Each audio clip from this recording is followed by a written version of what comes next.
released a brand new red band trailer for their upcoming comedy, Ted 2. Ted 2 finds Ted and his new wife, Tami-Lynn, wanting to conceive a child. The first hurdle they encounter is Ted's inability to reproduce, leading the couple to seek a sperm donor. That leads to bigger problems, however, when it comes into legal question whether or not Ted truly has the right to raise a child.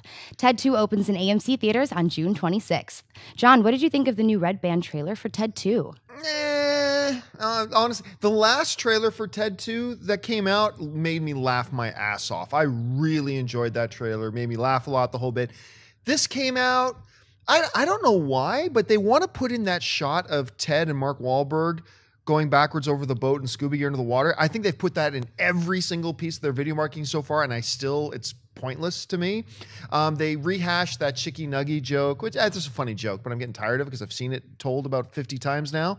And other than that, it was just, okay. I mean, that one shot near the end where he's shooting the shotgun off. Okay, that was funny. That was pretty funny. But it's a step backwards to me from the last trailer, which I thought was absolutely hilarious. I still think the movie's going to be really funny and really great, and I'm looking forward to it a great deal. But this trailer did nothing to increase my excitement for it. Anyway, Eric, you had a chance to see it. What did you think? I dug it. I thought it was interesting. I'm fascinated by a strain of marijuana that makes you want to go home, and that was the funniest scene to me. And I think that's what some of the funnier scenes of the first movie is when Ted and Mark Wahlberg are hanging out and ripping bong hits and just doing stupid things. And I think that's kind of a big sell for people. And Amanda Seyfried, I like her. I think she can do comedy, maybe even better than Mila Kunis. So I'm really looking forward to her audition. And yeah, I'm on board. I think it makes me giggle. Yeah. Don't you mean Sam Jackson? Yeah, no, that was my favorite scene too, where he's like hugging the wall, like I just want to go home. It's like, yeah, all the different strains. Don't let of the ghost pot. get me. Yeah, I mean it's really true. They have like 700 different kinds of pot now, where you're like just like, yeah, that one. You know, that's the one. What does it do? It makes you want to go home. He's like, I want to go home. That just.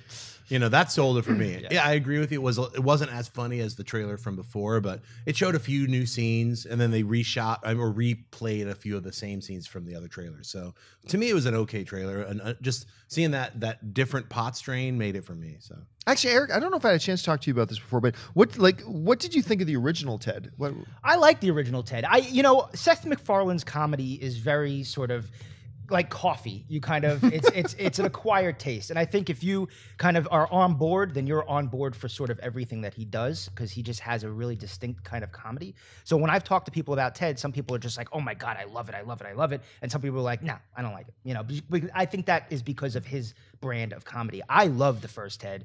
I went with it with my wife, who hates every kind of comedy, and she was laughing, and I was like, if he got her, then he's done something here. I think he's great when he's playing a character, not necessarily sort of himself, like, live action Seth MacFarlane. So when he's behind a character and he's allowed to just go crazy, I think he's good. And I dug it. I love the first Ted, so I'm really hoping that this one kind of does well, and I think it could be one of the bigger comedies of the summer. I think you're right about that whole acquired taste thing, because I remember my first bit of exposure to Family Guy, I didn't even like it. I thought, this is just stupid. And I watched it for a bit and I was like, I gave up on it. Then I watched it later, and for some reason, his stylings grew on me. It became an acquired taste. Yeah. And now, while Family Guy is still a little bit hit and miss, for the most part, I find it really funny. And I love the first Ted. I go back and forth because that came out the same year as 21 Jump Street.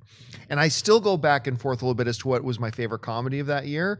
At one point, I said it's 21 Jump Street, and then I said it's Ted. I don't know, but it's just really funny. I got high hopes for Ted, too.